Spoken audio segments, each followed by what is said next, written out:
Alright, so I just watched the previous videos on the fiber opticking here, and I did the first command console on video, then I wound up skipping recording the second console. I tried a new trick on that worked a lot better.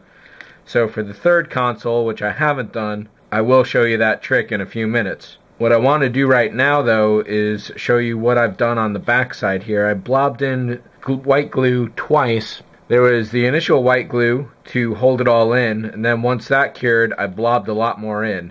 That was probably a little too much, and what I should have done, I will do on this one here in the video coming up. And what that is, while it was still wet, I should have bent all the fiber optic down as far as possible, because right now it's kind of sticking further up than it needs to for the back to close in on. But otherwise it's a really awful close and tight fit that should work fairly well. So what I've been doing for the last few minutes here is trying to bend it down and wedge it. The one thing I don't want to do is try and cut all the glue loose, nor do I want to try and heat it loose, because the heat will damage the fiber optic, and certainly a blade will do the same. So what I'm going to do right now is snip off, let's try it on this one here. I'm going to snip off all the fronts here pretty close to the control console. This has been dried for a couple days now, so I'm not worried about any of these threads slipping out. And if they do, I'll just have to redo the whole thing again.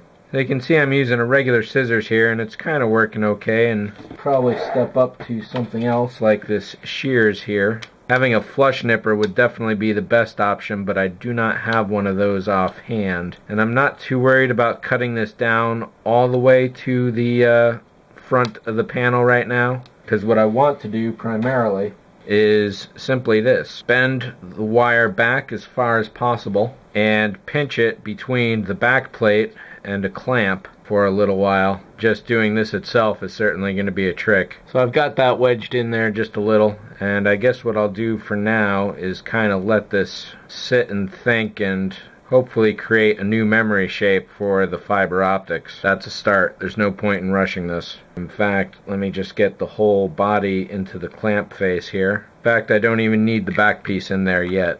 Alright, there we go. So I'm going to let this sit for many hours, if not overnight. And hopefully the pressure from the clamp will slowly bring that down so it's pretty flush, and we'll be able to go from there. If not, what I'll have to do is put the back on as tight as possible and then fill the edges in with some kind of filler to make a new, it'll be the wrong depth of course, but it will fit. And you can see this is pretty close right here. I don't want to lose focus too much, but it is awfully close. And had I thought about this before I put all the glue in, that certainly would have saved me the trouble I am now having.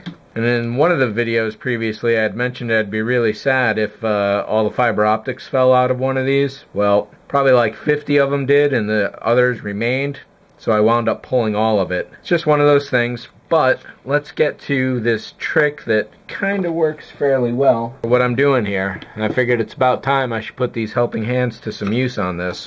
And it turns out they are pretty useful. So what I did was to simply pinch a piece in, and let me get my magnifying glasses on here. And the other trick here that worked, sort of, and I'll show you more about that as I get to it, putting down some blue tape. So I've got the sticky side up on desk here, held down nice and flat. So the basic idea I started following, to grab a single strand of thread, get the light going where I need it, and insert. Of course, this first hole that I've chosen is a little clogged, so we'll just go to the next one. So once I've got that through, so what I'm trying to do is twist it so it's going to be out of the way, and then simply tacking it down to the tape, leaving about a third to half of it sticking through this side. So this way it's firmly held down on the bottom. There's enough length that it shouldn't be accidentally pulled through on the top, and working from farthest to nearest has been a good strategy so far. The one problem I have been having is that when pulling through a new thread, that could have been really bad right there. When pulling through a new thread, I'm accidentally grabbing one of the old threads and pulling those through to some degree, so you definitely have to watch that. A nice thing about this is, if you're really conscientious about it from the start, you can get all the lengths here on the back to the same place, so it doesn't matter how much is sticking out of the front. at all, because the backs will be even, and then you can pull all of them and get pretty much the same similar length going on when you go for the glue. So let me get a different camera angle on this and see if we can show you what else is going on here.